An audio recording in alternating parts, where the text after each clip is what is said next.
السلام عليكم. النهارده ان شاء الله هنعمل طبق بيض مغذي جدا، ينفع فطار او سحور ان شاء الله. تعالوا مع بعض نسمي الله ونشوف هنعمل الجمال ده ازاي. معلقه سمنه على معلقه زيت.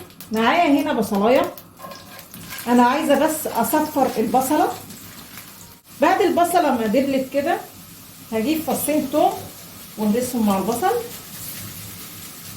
بعد ما ريحه التوم ظهرت كده في التشويح، هجيب تشكيله كده من الفلفل الالوان وطماطم مقطعاها صغير، وهاخد معايا توابل بابريكا وملح وكمون.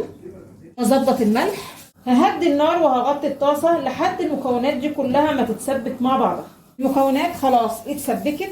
جايبه معايا هنا بيض مسلوق وقسمه كل واحده بالطول. هبتدي ارص كده في الصينيه، وبعدين شويه موزاريلا على الوش، وهرش كده حاجه بسيطه بابريكا على الوش، وهغطي الطاسه لحد بس الجبنه ما تسيح. خلاص كده الجبنه ساحت وطبق البيض الجميل جاهز للاكل. وهو ده الشكل النهائي لطاسه البيض. يا رب تكون عجبتكم.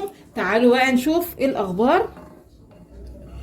بصوا بيبقى طعمها جميل وشكلها رائع.